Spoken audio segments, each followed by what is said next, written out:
So here we are, Rob McClendon. So we just showed you the article, newspaper article on Rob's racing. So Rob is sitting on this Norton.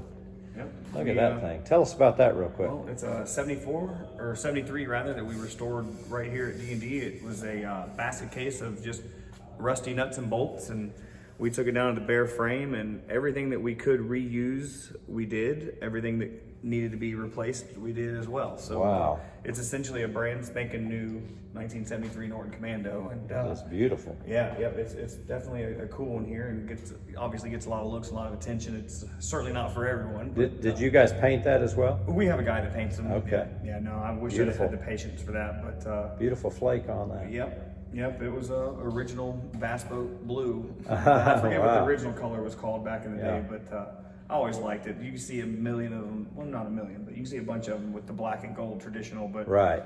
A lot fewer blue, and so we went that route. Oh yeah. The only ones I've ever seen are at Barber's, yeah. and every one of those is black as far as I remember. Yeah, they had a couple different metal flake combinations back in the day. They actually had a purple and a gold, but I just always liked the blue, so it worked. I think, since y'all are going to have to keep my Tiger for a few days, I think that'd be a good loaner bike for me to take on. If you have a really, really strong right leg and you can shift with the right, also in GP shift, then maybe we can talk about it. It's got, right now, since brand new, it's got 2.2 miles on it. So I don't know how much miles you're going to rack up on there. But well, Rob, tell us a little bit about your shop. Yeah, we've been here since, late 70s, early 80s. Started in the back of my parents' house garage type apparatus, and slowly transitioned. We moved into what you see right over there was the original shop. Okay. And it was actually a produce warehouse. So come on, we'll go see some cool stuff. Okay. So it was a produce warehouse. If you see the doorways right there, how wide that is, these are super insulated. And then the main office right there used to be a freezer. Oh, really? In our parts department, come on, we'll take you back to the parts department and see some other cool stuff. Cool. Our parts department was also a freezer. So you'll notice really thick doors, and all the pillars that used to be freezers, you can see they're extra thick, but clearly that was in... Big walk-in freezer. Yeah, the 60s and 70s, and we got this place, I guess, in the 90s sometime, and obviously done a lot of revamping, but this is the parts room back here, and we've got, we stock brake pads for everything, chains. This is all OEM Ducati stuff. We're still one of the oldest shops in the country that works on Ducatis. Now, we're not a dealer anymore, but we still have our Ducatis. This is all Vespa parts, and over here is my favorite part. This is all vintage Triumph. Wow. New old stock Lucas stuff. You see just piles of parts, whether it's Fort Gators for a Bonneville, or we've got just everything back here you could possibly need. So you're probably one of the largest vintage parts dealers in the country for Triumph, I would assume. There's a few of them that are larger than us. Are there? We stock mainly our bread and butter stuff, Triumph Bonnevilles, 500, 650, 750s, but, we stock most stuff to keep them running. If you need a set of pistons, there's all sorts of piston kits up there in the top. If you need, here's a big old distributor here, a Magneto rather. Still got the original part number on there. It's been rebuilt, so Lucas. But you never know who needs this kind of stuff. Now, if you've got a 56 Gold Star, we can work on it, but we'd have to order a lot of stuff. That's not a high turnover item. But carburetors, AML stuff, we keep slides in stock. We keep jets in stock. Everything you could possibly need to keep it running good. And then over here we've got, we got rod bearings, main bearings in stock. So if you need your crank turn, oil pump plungers in stock. Wow. And y'all still rebuild. Oh, absolutely. Come on, we'll go check out some other cool stuff. Yeah.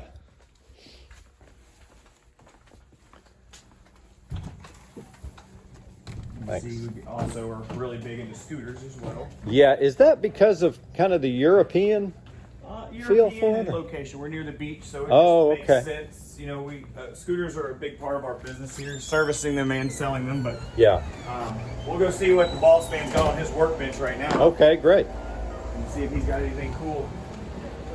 Gentlemen, Chip, you all be on camera? It's too late. That's Chip who's helping me with my Tiger. This is for the Good Wines on YouTube channel, by the way. a couple other vintage projects we've got going. Here's another Norton that was bare frames, but he's wanting us to build it to a kind of a club and cafe type bike. So wow. He's got the clip-ons on there. We're going to do rear sets, but this was another one that was a bare frame, rusty nuts and bolts. Now, roughly what year is that, you think? That's going to be probably a 74-ish. Is it? Pre-electric start. Okay. So 70, it's got a disc front, so 73, 74-ish. Wow, neat. Here's a Bonneville, or no, this is a TR6, single carb. This is kind of a cool project.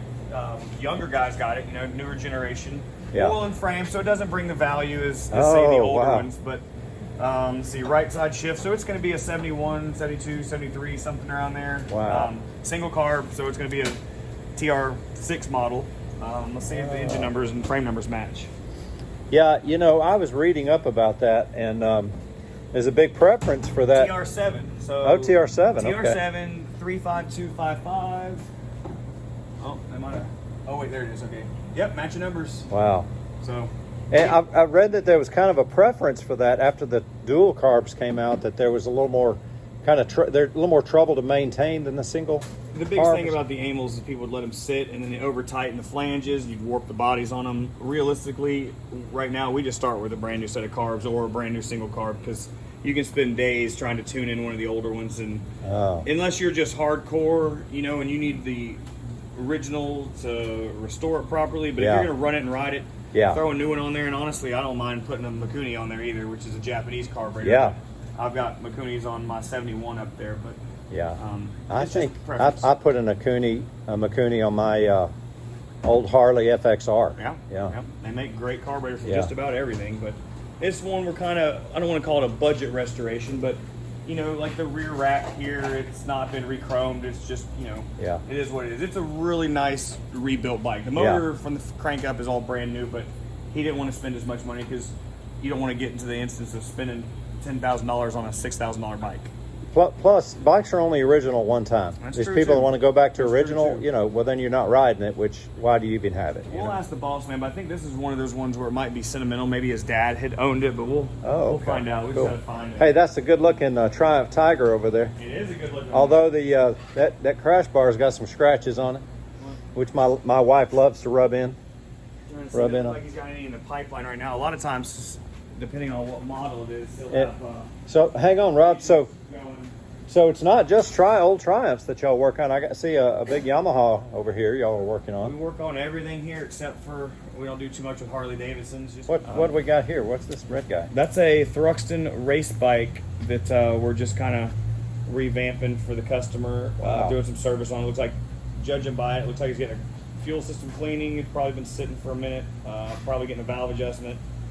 And it'll be ready to hit the track. I believe it's going to go to Barber Motorsports for the Vintage Festival. So, oh, great. We'll be there for that. Oh, yeah, you can't. That's one of the ones you don't really want to miss. Yeah. Let's see if we got anything else. You see old Triumph tanks up on the shelf where there's a set of cylinders ready to go. I mean, we do a little bit of everything. Yeah. Let's see. Hey, Ken. Ken.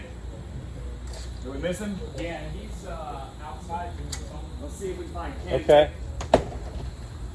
Ken, come on. Show this gentleman the cool store over there. Follow him. Okay. You're gonna be in for a treat. All right. Thanks, Organized Rob. chaos.